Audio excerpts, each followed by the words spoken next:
ये कहानी शुरू होती है अफगानिस्तान के एक इलाके से, जहां अक्सर लड़ाइयों में गोलियां चलती रहती थी। इसी युद्धग्रस्त माहौल में हम लोग एक 30 साल की महिला को देखते हैं, जिसके साथ ना जाने कितने लोगों ने दुष्कर्म किए। किसी ने उसे पैसे दिए तो कोई जबरदस्ती करके अपनी मनमानी करता रहा। उस महिला का पति जख्मी है, जिसे युद्ध के दौरान गर्दन में गोली लग गई थी, जिसके बाद से वो बेजान पड़ा रहता है। इसके बावजूद ये औरत अपने पति की बहुत देखभाल करती है। दिन भर वह गीले कपड़ों से उसके शरीर को साफ करती है, उसकी बहुत सेवा करती है। इसके साथ साथ वह अपने पति के लिए भगवान से प्रार्थना भी करती है। वह लगातार अपने पति से बातें करती रहती है, मानो वह सब कुछ सुन और समझ रहा है। उसे यह तक पता नहीं है कि उसका पति उसकी बातों को सुनता है या नहीं, फिर भी वह लगातार उससे बातें करती है। लेकिन उसके पति के शरीर में कोई भी हलचल नहीं था। जब वह घायल हुआ था तब डॉक्टर ने कहा था कि 1-2 हफ्ते में ठीक हो जाएगा, लेकिन अब 2 महीने बीत चुके हैं और उसकी हालत में कोई बदलाव नहीं आया। अब उस महिला को समझ में नहीं आ रहा था कि उसे क्या करना चाहिए। इसकी 2 बेटियां भी हैं जो उसके जीने का सहारा बनी हुई हैं। उन्हें देखकर कुछ देर के लिए अपने सारे दुख भूल जाती है। एक दिन दोनों बच्चियां उससे कहती है उन्हें बहुत जोरों से भूख लगी है, घर में ना तो खाने का सामान बचा है और ना ही पीने का पानी।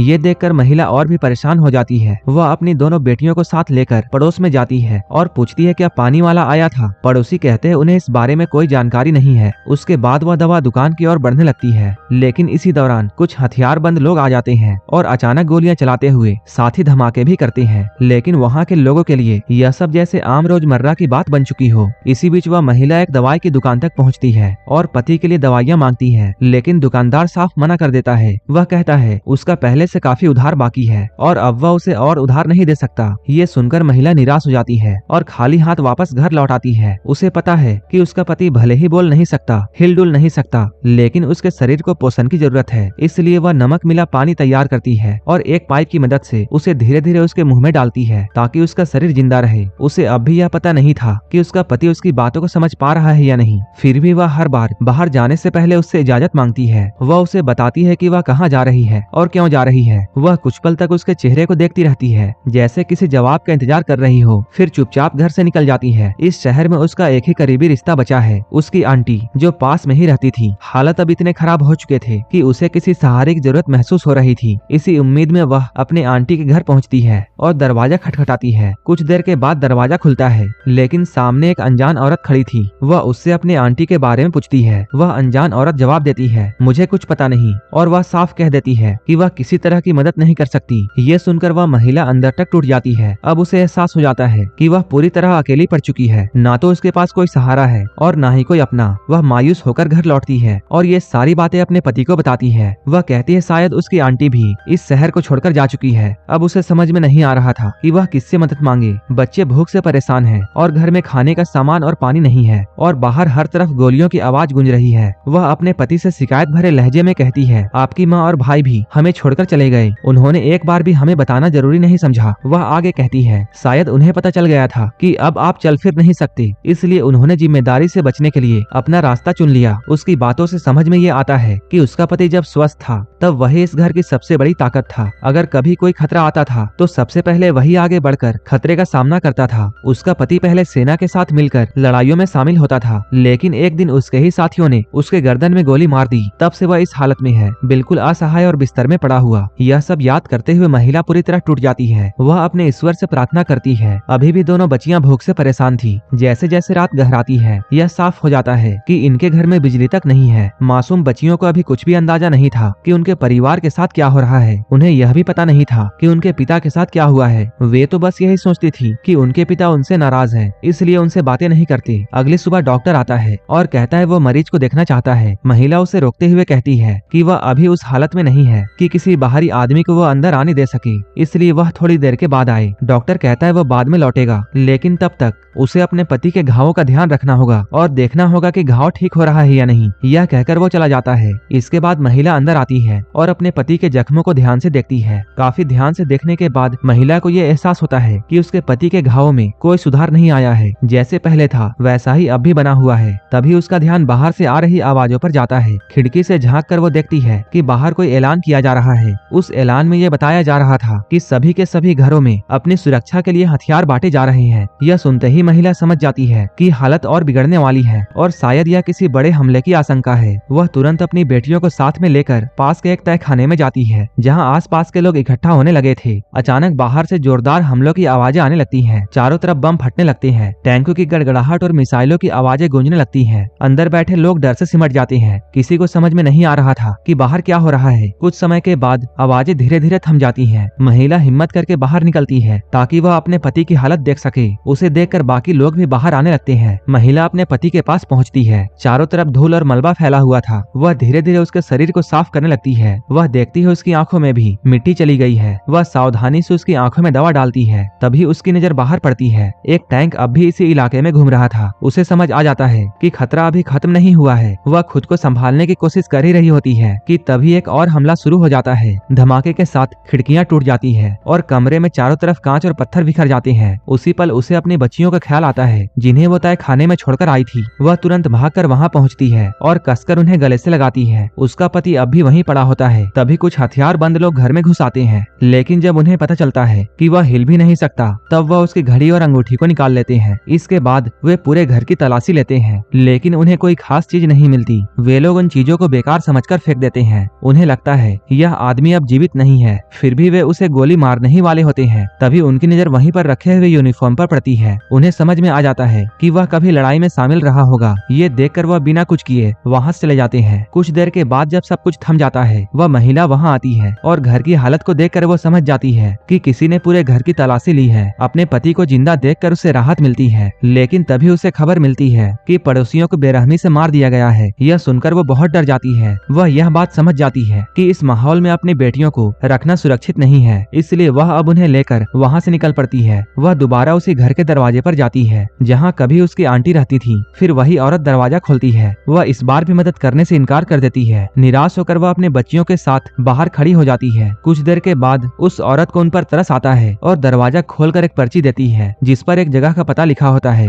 बताया जाता है कि वहाँ उसे मदद मिल सकती है। बिना कुछ देर किए वह वहाँ पहुँचती है। वह आखिरकार अपने आंटी से मिलती है। तब उसे ये मालूम चलता है कि उसकी आंटी भी बहुत कठिन जिंदगी गुजार रही है, क्योंकि अब वो एक वैश्या बन चुकी है। महिला अपने आंटी को अपनी हालत बताती है और कहती है कि वो अपनी बेटियों को वहाँ नहीं रख सकती है। वह उससे रिक्वेस्ट करती है कि वह कुछ समय के लिए बच्चों को अपने पास रख ले। आंटी इस बात पर तैयार हो जाती है और कहती है कि वह बच्चों का ध्यान रखेगी। इसके बाद वह आंटी से पूछती है कि उसकी जिंदगी यहाँ तक कैसे पहुँची और उन्होंने इस काम को क्यों शुरू किया। तब आंटी उसे अपनी कहानी बताना शुरू करती है। बहुत कम उम्र में उनकी शादी हो गई थी, लेकिन कई सालों तक उनका कोई संतान नहीं हुआ। जब यह बात उनके ससुर को पता चली, तब उन्होंने इसके साथ कई बार दुष्कर्म किए। यह सब कई सालों तक चलता रहा। उसके साथ बेहद ही क्रूर व्यवहार किया गया। आखिरकार एक दिन वह यह सब सहन नहीं कर पाई और हिम्मत जुटाकर उन सभी लोगों को मार दिया जिन्होंने इसके साथ गलत किया था। इसके बाद वहाँ से भागकर नई जिंदगी शुरू करने का फैसला किया। अब वह कहती है वो अपनी मर्जी से जी रही है, अब उसे कोई मजबूर नहीं करता। आंटी अपनी बातों को खत्म करने के बाद उस औरत को कुछ पैसे देती है ताकि वह अपनी जरूरतें पूरी कर सके। इसके बाद वह महिला अपने पति के पास में लौटती है, क्योंकि उसे पता है कि उसके पति की देखभाल करना अभी भी उसकी जिम्मेदारी है। अब वह धीरे धीरे अपने मन की सारी बातें अपने पति के सामने खोलने लगती है। वह कहती है, हमारी शादी को इतने साल हो गए, लेकिन आपने कभी मेरी तारीफ नहीं की, कभी यह नहीं जताया कि मैं आपके लिए मायने रखती हूँ। जब भी मुझे आपकी जरूरत थी, आप मेरे साथ नहीं थे। मुझे हमेशा ऐसा लगता था कि मैं आपसे डरती हूँ, ना कि आपके साथ सुरक्षित महसूस करती हूँ। वह बताती है उनके रिश्ते में प्यार से ज्यादा डर और दूरी थी। वह आगे कहती है, मैं आपकी बेरुखी को समझ सकती थी, लेकिन हमारी बेटियों के बारे में भी आपने कभी नहीं सोचा। उसकी आवाज में सालों का दर्द साफ झलक रहा था। वह फिर बोलती है, आप हमेशा अपने काम में इतने उलझे रहे कि आपको अपने घर की तरफ देखने का समय भी नहीं मिला। हमारी शादी के दिन भी आप मौजूद नहीं थे। मेरा निकाह तो आपकी तस्वीर के साथ हुआ था। वह कहती है उसे अपने पति को समझने और जानने का मौका ही नहीं मिला। आप आते और बिना किसी बात के बस अपना अधिकार जताते थे और मेरे साथ मनमाने ढंग से संबंध बनाते थे। मैं चुप रही, सब सहती रही, क्योंकि मुझे डर था कि अगर समय पर बच्चे नहीं हुए तो मुझे दोषी ठहरा कर घर से निकाल दिया जाएगा। वह बताती है कि उसने यह सब मजबूरी में सहा, ना कि अपनी इच्छा से। फिर वह अपने अतीत की ओर जाती है। एक लड़की सबसे पहले अपने पिता को देखकर ही सीखती है कि एक पुरुष कैसा होता है, लेकिन मेरे पिता, वह यहाँ पर कुछ पल के लिए रुकती है, फिर धीरे से कहती है, वे बिल्कुल अलग थे। उनका स्वभाव कठोर था। घर में अक्सर गुस्सा और डर का माहौल रहता था। वह याद करती है कि बचपन में उसने यही देखा। घर लौटने के बाद उनका गुस्सा अक्सर हम पर ही निकलता था। मैंने हमेशा यही सीखा कि मर्द कठोर होते हैं, वे अपनी इच्छा से चलते हैं और दूसरों की भावनाओं को समझना जरूरी नहीं समझते। उसकी यह बात सिर्फ एक शिकायत नहीं थी, बल्कि उसके पूरे जीवन के अनुभवों का बोझ था जो अब शब्दों में बाहर आ रहा था। वह अपने अतीत के सबसे दर्दनाक सच्चाइयों को याद करते हुए ये कहती है, उसके पिता के जुए की लत कभी खत्म नहीं हुई। एक दिन उन्होंने उन्होंने अपनी हर चीज दांव पर लगा दी, लेकिन फिर भी उनका मन नहीं भरा। उन्हें लगा कि वो अगली बार जीतेंगे और इसी लालच में उन्होंने अपनी ही बड़ी बेटी को दांव पर लगा दिया। जब वह बाजी हार गए तब एक बूढ़ा आदमी घर आया और उनकी मासूम बेटी को अपने साथ ले गया। यह देखकर वह भीतर तक डर गई। उसे लगा कि अगली बारी शायद उसकी हो सकती है। वह कहती है कि उसकी परेशानियां कभी खत्म नहीं हुई, न शादी से पहले और न शादी के बाद। इतना सब कहने के बाद वह गुस्से और दर्द में वहाँ से निकल जाती है और अपनी आंटी के पास पहुंचकर सब कुछ बता देती है। वह कहती है कि वह दिन भर अपने पति से बातें करती है, अपने जीवन की हर सच्चाई उनके सामने रखती है, जबकि उसे यह भी पता नहीं है कि वह सुन पा रहा है या नहीं। यह सुनकर आंटी उसे एक कहानी सुनाती है संगे सबर की। वह बताती है एक ऐसा पत्थर होता है जिसके सामने लोग अपने दिल की हर बात कह देते हैं, अपने सारे दर्द और अपने सारे राज। वो तब तक बोलते रहते हैं जब तक उनके अंदर का हर बोझ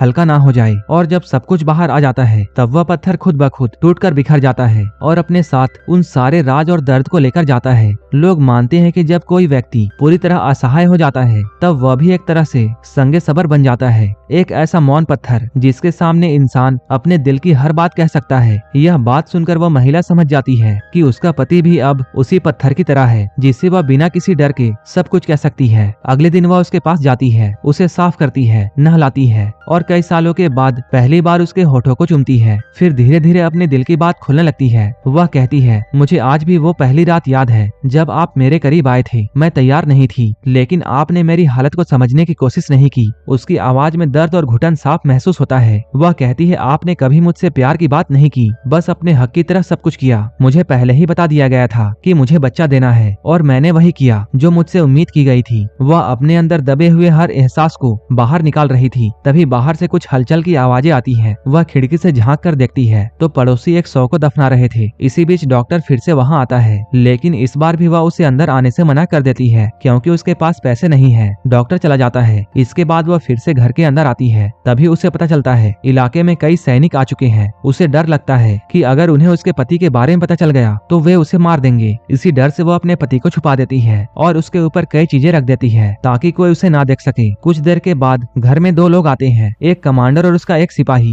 वे पूरे घर की तलाशी लेने लगते हैं। उन्हें देखकर महिला के मन में डर बैठ जाता है। उसे लगता है शायद अब उसके साथ वो लोग जबरदस्ती करेंगे। खुद को बचाने के लिए वह तुरंत कहती है कि वह एक वेश्या है। यह सुनकर कमांडर बहुत नाराज हुआ और उसे एक नापाक औरत कहकर उसकी बहुत बेइज्जती करता है। तभी हम लोग ये देखते हैं महिला ने अपने हाथ में एक चाकू छुपाकर रखा था। अगर कोई उसके साथ गलत करता तो वह खुद को बचाने को तैयार थी। दोनों के जाने के बाद वह वहीं पर थककर सो जाती है। रात में आधी नींद में वह अपने पति से कहती है कि उसके पास अभी और भी कई बातें हैं जो वह कल सुबह बताएगी। सुबह होते ही फिर से बाहर हलचल शुरू हो जाती है। वह तुरंत अपने पति को छुपा देती है और दरवाजा खोलने जाती है। तभी इस बार वही जवान सिपाही वापस आया था जो पहले कमांडर के साथ था। उसके व्यवहार में बेचैनी साफ झलकती है। वह महिला के सामने पैसे फेंकता है और उसके साथ करीब आने की कोशिश करता है। महिला उसे रोकने की कोशिश तो करती है, लेकिन वह सिपाही उसकी बात नहीं सुनता और उसके साथ जबरदस्ती करता है। उस सिपाही की उम्र काफी कम थी। ऐसा लग रहा था जैसे वो पहली बार किसी औरत के करीब गया है और वो पहली बार किसी के साथ इंटीमेट हो रहा है, इसलिए उसे कुछ भी मालूम नहीं था कि एक महिला के साथ कैसे क्या करते हैं। इधर महिला खुद भी समझ नहीं पा रही थी कि उसके साथ क्या हुआ, क्योंकि इस तरह का अनुभव का सामना उसने पहले नहीं किया था। वह युवक जोश से भरा हुआ था, लेकिन वह पहली बार ये सब कर रहा था, इसलिए वह अनुभव की कमी की वजह से कुछ नहीं कर पाया। वह युवक कुछ देर के बाद वहाँ से जाता है। तब महिला टूटकर रोने लगती है। इसके बाद वह अपने आप को संभालती है और अपने शरीर को साफ करती है, लेकिन तभी उसकी नजर वहाँ पर पड़े पैसों पर जाती है। उसे एहसास होता है इन पैसों की उसे सख्त जरूरत है। वह उन पैसों को लेकर बाहर जाती है और खाने का सामान और दवाइयाँ खरीद कर वापस आ जाती है ताकि अपने पति का ख्याल रख सके। समय धीरे धीरे आगे बढ़ता है। कुछ दिन के बाद वही जवान आदमी फिर से लौटता है। इस बार महिला उसकी हालत को समझ चुकी थी और उसे ये भी पता था कि उसे अपने परिवार के लिए इन पैसों की जरूरत है। इसके बाद वह अपना फैसला खुद लेती है और मजबूरी के बीच एक समझौता कर लेती है और उसके साथ अपनी मर्जी से एक बार फिर से इंटीमेट होती है। इसके बाद वह अपने पति के साथ बैठकर यह सारी बातें उससे साझा करती है। वह बताती है कि वह किस तरह हालत से लड़ रही है। वह उस युवक के बारे में भी बातें करती है, कभी हल्के अंदाज में तो कभी अपने मन का बोझ हल्का करने के लिए उसे उस जवान लड़के के बारे में बातें करते हुए हंसी भी आती है क्योंकि वह बिस्तर में कुछ खास नहीं कर पाता। वह कहती है कि पहले उसे उस पर बहुत गुस्सा आता था, लेकिन अब वह उसे एक ऐसे इंसान के तौर पर देखती है जो अपनी तरह से कुछ समझने की कोशिश कर रहा है। वह धीरे धीरे अपनी मन की बात कहती है, पहले मुझे लगता था कि तुम ही मेरे लिए सब कुछ हो, लेकिन अब मुझे समझ आ रहा है कि मेरे साथ सबसे ज्यादा अन्याय किसने किया है। मुझे लगता है उस लड़के ने मेरे साथ जबरदस्ती नहीं की, बल्कि तुमने की है। अब उसे ये एहसास होने लगता है जिसे वह रिश्ते का अधिकार समझती रही, दरअसल वही उसके दर्द का जड़ था। एक दिन जब वह बाहर से घर लौटती है, तब वह देखती है घर की टूटी खिड़कियों और दरवाजे को किसी ने ठीक कर दिया है। वह समझ जाती है यह काम उसी लड़के का है। कुछ समय के बाद वह फिर उससे मिलने के लिए आता है। इस बार उसका व्यवहार पहले से काफी अलग था। वह कहता है वह बस थोड़ी देर उसके साथ बैठना चाहता है। दोनों चुपचाप बैठते हैं। इसके बाद युवक अपनी कमीज को हटाकर अपने शरीर का घाव दिखाता है। उसके शरीर में कई निशान थे जो पुराने और गहरे थे। वह बताता है वह एक अनाथ है, उसने बचपन से बहुत कठिन जीवन जिया है। वह कहता है उसे कभी अपनापन नहीं मिला, इसलिए उसने हमेशा अपनी जिंदगी डर और मजबूरी में गुजारा है। यह कहते हुए उसकी आवाज कांपने लगती है और उसकी आंखों से आंसू बहने लगते हैं। वह पहली बार किसी के सामने टूटता है और सहारे की तलाश में वह उस महिला के करीब आ जाता है। महिला भी भावुक हो जाती है और उसके आंखों में आंसू आ जाते हैं। उसे एहसास होता है कि इस दुनिया में ऐसे कई लोग हैं जो अपने अपने तरीके से टूटे हुए हैं। अगले दिन जब वह घर लौटती है, तब वह देखती है दरवाजे पर कुछ फल रखे हुए हैं और उसके साथ एक सोने का चैन भी रखी हुई है। वह तुरंत समझ जाती है कि यह उसी लड़के ने रखा है। वह उन चीजों को अंदर ले जाती है और चैन को ध्यान से देखने लगती है। उसके चेहरे पर हल्की सी मुस्कान आ जाती है। शायद पहली बार उसे किसी ने बिना किसी स्वार्थ के कुछ दिया है। उसे महसूस होता है कि कोई उसे समझ रहा है और उसकी परवाह कर रहा है। वह यह सब अपने पति के सामने बैठकर उससे कहती है और धीरे धीरे उसे एहसास होता है कि उसके मन में उस युवक के लिए भावनाएं जन्म लेने लगी हैं। लेकिन उसी पल उसे ऐसा लगता है कि ये सब गलत है और वह अपने ईश्वर से माफी मांगने लगती है। समय बीतता है। एक दिन वह अपने पति से कहती है, मैं आज अपनी जिंदगी की आखिरी सच बताना चाहती हूँ। वह हिम्मत जुटाकर अपनी सबसे बड़ी बात उससे कहती है, मैं प्रेग्नेंट थी। मैंने कई बार उस बच्चे को खत्म करने की कोशिश की क्योंकि मुझे सच्चाई पता चल चुका था। वह कहती है कि माँ बनने की समस्या उसमें नहीं थी, बल्कि बाप बनने की समस्या आप में थी।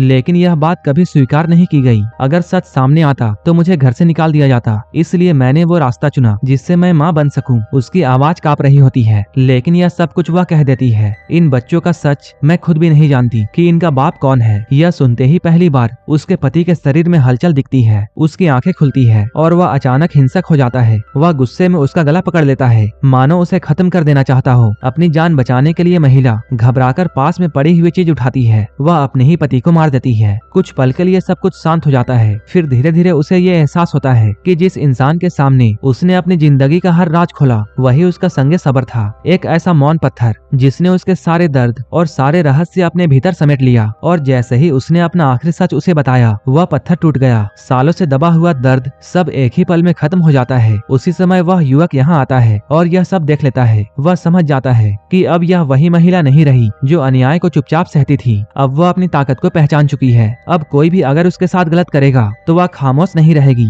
इस फिल्म का संदेश यह है कि दबा हुआ दर्द और सच कभी न कभी बाहर आना चाहता है। यह फिल्म दिखाती है कि औरत की आवाज और उसके अनुभव को सुनना बहुत जरूरी है। चुप्पी और सहनशीलता की भी एक सीमा होती है, उसके बाद विद्रोह जन्म लेता है।